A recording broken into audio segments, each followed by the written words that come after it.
नमस्कार, स्वागत है आपका हमारे चैनल पर। मैं हूं आपके साथ शिप्रा सैनी।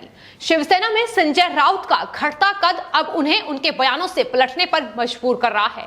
हाल ही में संजय राउत ने यूपीए चेयरपर्सन को लेकर जो बयान दिया, अब वो उससे पलटते नजर आ रहे हैं। दरअसल एक इंटरव्यू के दौरान संजय राउत ने कहा कि उन्होंने ये बात कभी नहीं कही है कि सोनिया गांधी की बजाय एनसीपी के अध्यक्ष शरद पवार को यूपीए का चेयरपर्सन बनाया जाए। अब सवाल ये है कि आखिर संजय राउत को ये झूठ आखिर क्यों बोलना पड़ रहा है। इसकी दो बड़ी वजह हो सकती है। एक ये कि दरअसल संजय राउत लगातार अपने मुखपत्र सामना के जरिए कई आर्टिकल ऐसे लिख चुके हैं जिसमें उन्होंने यूपीए के अध्यक्ष को लेकर सवाल खड़े किए हैं। उन्होंने जाहिर तौर पर कांग्रेस की अंतरिम अध्यक्ष सोनिया गांधी पर कई सवाल उठाए। उन्होंने कहा कि यूपीए की अध्यक्षता जो सोनिया गांधी कर रही हैं, उनकी अध्यक्षता में लगातार यूपीए गठबंधन जो है वो कमजोर हो रहा है। अगर बीजेपी को हराना है तो यूपीए गठबंधन को मजबूत करना होगा और इसकी कमान एनसीपी प्रमुख शरद पवार को सौंपनी होगी। ये संजय राउत की तरफ से एक या दो बार नहीं बल्कि कई बार इस बात की का जिक्र किया गया है, इसकी वकालत की गई है। हाल ही में आज तक में सीधी बात कार्यक्रम में जब उनका इंटरव्यू चल रहा था, उस वक्त भी उनसे कई सवाल यूपीए गठबंधन के लेकर दागे गए, जिसमें संजय राउत ने यह साफ तौर पर कहा कि दरअसल क्षेत्रीय पार्टियों को भी यूपीए गठबंधन में शामिल करने की जरूरत है। साथ ही उन्होंने कहा कि कांग्रेस पार्टी को अगर मजबूत होना है तो यूपीए को भी मजबूत करना चाहिए, और अगर यूपीए को मजबूत करना है तो यूपीए का जो नेतृत्व है वो किसी ऐसे व्यक्ति के हाथ में देना चाहिए जो एक्टिव हो और उसे लेकर विपक्ष में भी सहमति हो। इस बात का जिक्र संजय राउत की तरफ से किया गया। लेकिन जब संजय राउत से यह सवाल किया गया कि आखिर वो ऐसा कौन सा नाम है जिसे लेकर विपक्ष में भी सहमति हो सकती है, इस पर संजय राउत ने कहा कि शरद पवार ही उन्हें एक ऐसे शख्स दिखाई देते हैं जिसको लेकर यूपीए गठबंधन की कमान अगर उन्हें सौंपी जाती है तो जाहिर तौर पर यूपीए गठबंधन भी मजबूत होगा और विपक्ष भी इस पर सहमति जताएगा। तो कई बार इस बात की वकालत संजय राउत की तरफ से की गई है और यही वजह है कि कांग्रेस पार्टी के जो नेता हैं, खासतौर पर महाराष्ट्र में, वो लगातार संजय राउत पर हमलावर नजर आ रहे हैं। कांग्रेस पार्टी के प्रदेश अध्यक्ष नाना पटोले ने इस पूरे बयान को लेकर उद्धव ठाकरे से भी शिकायत दर्ज कराई थी। उन्होंने साफ तौर पर यह कहा था कि संजय राउत जिस तरीके के बयान दे रहे हैं उस पर उन्हें लगाम लगाने की जरूरत है। उसको लेकर उद्धव ठाकरे से भी शिकायत की गई थी। उन्होंने साफ तौर पर यह कहा था कि संजय राउत के बयानों का आकलन किया जाएगा। उन्होंने साफ तौर पर यह भी कहा था कि आखिर संजय राउत एनसीपी के प्रवक्ता का काम क्यों कर रहे हैं, आखिर क्यों एनसीपी प्रमुख की वकालत संजय राउत के द्वारा की जा रही है, इस पर भी सवाल उठाए थे।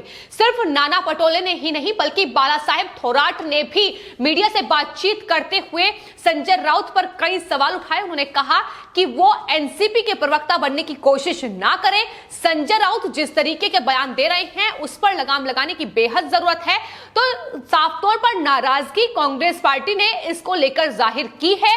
आपको बता दें, महाराष्ट्र में महाविकास आघाड़ी सरकार है, यानी तीन पार्टी, एनसीपी, कांग्रेस पार्टी और शिवसेना की वहां सरकार है। लेकिन जिस तरीके से बीते दिनों महाराष्ट्र में राजनीतिक भूचाल देखने को मिला है, उसमें कहीं ना कहीं शिवसेना और एनसीपी का जो प्रेम है वो बढ़ता हुआ दिखाई दिया है और कहीं ना कहीं अब कांग्रेस पार्टी को यही चीज परेशान कर रही है। कहीं ये पूरा उनका प्रेम खेल उनका ना बिगाड़ दे, इसको लेकर भी लगातार कयास लगाए जा रहे हैं, क्योंकि कांग्रेस पार्टी लगातार, उसके नेता अब शिवसेना और एनसीपी पर खासतौर पर हमलावर नजर आ रहे हैं। और दूसरी अहम बात यह हो सकती है कि दरअसल संजय राउत का कद अब शिवसेना में घटता हुआ नजर आ रहा है।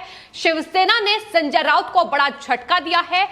मुख्य प्रवक्ता अभी तक अकेले शिवसेना के संजय राउत थे, लेकिन अब अरविंद सावंत को भी शिवसेना ने मुख्य प्रवक्ता नियुक्त कर दिया है, जिसके बाद जाहिर तौर पर शिवसेना में संजय राउत का कद जो है वो घटता हुआ दिखाई दे रहा है। और उसके बाद ही अब संजय राउत अपने बयान से पलटते नजर आ रहे हैं। उन्होंने साफ तौर पर कहा है कि दरअसल उन्होंने कभी कहा ही नहीं है कि सोनिया गांधी को हटाकर एनसीपी प्रमुख शरद पवार को यूपीए गठबंधन की कमान सौंपी जाए, तो जाहिर तौर पर यह झूठ लगातार संजय राउत की तरफ से बोला जा रहा है। लेकिन संजय राउत के जिस तरीके से बयान सामने आए हैं, ना सिर्फ यूपीए गठबंधन को लेकर उन्होंने जिस तरीके से एनसीपी प्रमुख की वकालत की है, बल्कि महाराष्ट्र के गृह मंत्री अनिल देशमुख को लेकर भी उन्होंने एक्सीडेंटल प्राइम मिनिस्टर करार दिया था। इसके अलावा सचिन वाजे की वकालत भी वो करते नजर आए, उन्हें काबिल ऑफिसर का दर्जा उनके द्वारा दिया गया। तो ये तमाम बयान हैं जिसको लेकर ऐसा लग रहा है कि शिवसेना यानी उद्धव ठाकरे महाराष्ट्र के मुख्यमंत्री अब कहीं ना कहीं उनका जो कद है शिवसेना में वो घटाते नजर आ रहे हैं। और अब जो संजय राउत ने बयान दिया है उसमें उन्होंने कहा है कि दरअसल उन्होंने ये नहीं कहा था, बल्कि उनका मतलब ये था कि सिर्फ विपक्षी गठबंधन को मजबूत करने की जरूरत है, उस पर उन्होंने जोर दिया था। उन्होंने कहा कि राष्ट्रीय स्तर पर मजबूत गठबंधन बनाने के लिए सभी दलों को साथ आने की जरूरत है। उन्होंने डिफेंसिव होते हुए यह भी कहा है कि उन्होंने सोनिया गांधी और राहुल गांधी का कभी अपमान नहीं किया, उनकी निंदा कभी नहीं की, बल्कि जब भी राजनीतिक दलों के द्वारा उन्हें टारगेट किया गया है संजय राउत ने उनका बचाव किया है, ये उनकी तरफ से कहा जा रहा है। लेकिन पिछले दिनों ये साफ तौर पर देखने को मिला है कि किस तरीके से संजय राउत कांग्रेस पार्टी पर सवाल उठाते नजर आए हैं। मुखपत्र सामना के जरिए जो आर्टिकल उनके द्वारा लिखा गया है उसमें जाहिर तौर पर वो राहुल गांधी पर भी सवाल उठा चुके हैं। इससे पहले कांग्रेस पार्टी पर सवाल उठाते हुए उन्होंने कहा था कि कांग्रेस पार्टी लगातार कमजोर हो रही है, राहुल गांधी की काबिलियत पर भी वो सवाल खड़े कर चुके हैं। तो ये पहला मौका नहीं है जब एक इंटरव्यू के दौरान यूपीए गठबंधन को लेकर उन्होंने इस तरीके से शरद पवार की वकालत की हो, बल्कि कई बार सोनिया गांधी की निंदा, सोनिया गांधी पर वो सवाल खड़ा कर चुके हैं। और यही वजह है कि लगातार महाविकास अघाड़ी सरकार महाराष्ट्र में बिखरती नजर आ रही है। और इसका ही नतीजा है कि संजय निरुपम जैसे नेता जो कि महाराष्ट्र में नेता हैं, वो भी अब संजय राउत को कहीं ना कहीं जवाब देते नजर आ रहे हैं। हाल ही में सचिन वाजे को लेकर संजय राउत ने जो इंटरव्यू दिया था उसको लेकर संजय निरुपम ने ट्वीट किया था और ट्वीट करते हुए ये कहा था कि सचिन वाजे की पुलिस में दोबारा बहाली के अगर संजय राउत खिलाफ थे तो वो सचिन वाजे को एक ईमानदार और आखिर काबिल ऑफिसर कैसे बता सकते हैं। साथ ही उन्होंने ये भी कहा कि संजय राउत जैसे नेता को भी एनआईए को गिरफ्तार करना चाहिए और उसके बाद ही जो असल आका है उसके वहां तक पहुंचा जाएगा।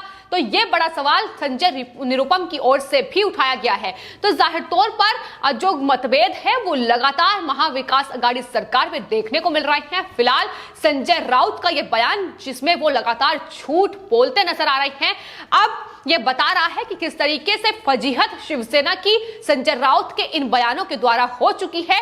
फिर चाहे वो सचिन वाजे को लेकर दिया गया बयान हो या फिर यूपीए गठबंधन को लेकर जिस तरीके से उनकी बयानबाजी चरम पर है, और इससे कांग्रेस पार्टी के नेता फिर चाहे वो बाला साहेब थोराट हो या फिर नाना पटोले हो, लगातार संजय राउत की आलोचना करते नजर आ रहे हैं। अब सवाल यही है कि आखिर संजय राउत का कांग्रेस पार्टी पर सवाल उठाना या फिर जिस तरीके से कांग्रेस पार्टी के तमाम नेता नाराज नजर आ रहे हैं महाराष्ट्र में, वो कहीं शिवसेना और महाविकास अघाड़ी सरकार को खतरे में ना डाल दे, ये लगातार कयास भी लगाए जा रहे हैं। क्योंकि जिस तरीके से नाराजगी बढ़ रही है, हर रोज वो ये बयां कर रही है कि महाविकास अघाड़ी सरकार पर संकट के बादल मंडराते नजर आ रहे हैं।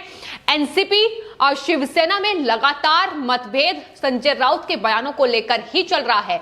एक्सीडेंटल होम मिनिस्टर उन्होंने अनिल देशमुख को करार दिया और जब इसको लेकर उनसे सवाल पूछा गया तो उस पर उन्होंने जवाब देते हुए कहा कि ये एक मुहावरा है, कोई हादसे में भी हमेशा मौका तलाशता है। सिर्फ इतना ही नहीं, संजय राउत से डिप्टी सीएम अजित पवार के उस बयान को लेकर भी सवाल किया गया जिसमें उन्होंने कहा था कि दरअसल गठबंधन की सरकार है, ऐसे में गठबंधन के किसी भी नेता को ऐसा बयान नहीं देना चाहिए जिससे कि माहौल बिगड़ जाए। इस पर अजित पवार पर ही संजय राउत ने तंज कसा और कहा कि लोग सुबह सुबह शपथ लेकर माहौल बिगाड़ देते हैं। यानी ऐसा कहकर संजय राउत ने अजित पवार और देवेंद्र फडणवीस की 80 घंटे की सरकार पर निशाना साधा। जाहिर तौर पर अजित पवार ने देवेंद्र फडणवीस का साथ उस वक्त दिया था जिसको लेकर संजय राउत ने अजित पवार महाराष्ट्र के उप मुख्यमंत्री उन पर निशाना साधा गया। तो संजय राउत के जो बयान हैं, जो बड़भोले वो नेता हैं, अब कहीं ना कहीं उनकी फजीहत करते नजर आ रहे हैं। संजय राउत बिना पार्टी लाइन के हटकर जिस तरीके से बयान दे रहे हैं उससे उद्धव ठाकरे की बतौर मुख्यमंत्री मुख्यमंत्री महाराष्ट्र के जिस तरीके से मुसीबत बढ़ रही है वो जाहिर तौर पर दिखाई दे रहा है कि अब मुख्य प्रवक्ता के तौर पर एक और जो नेता है अरविंद सावंत, उन्हें अब नियुक्त किया गया है। तो जाहिर तौर पर बौखलाहट भी संजय राउत की अब बढ़ती नजर आ रही है, फिर चाहे वो यूपीए गठबंधन को लेकर झूठा जवाब हो या फिर अजीत पवार पर उनका तंज हो। फिलहाल आपकी इस पूरे मामले को लेकर क्या राय है, हमें कमेंट बॉक्स में जरूर लिखें और चैनल को सब्सक्राइब करें। धन्यवाद।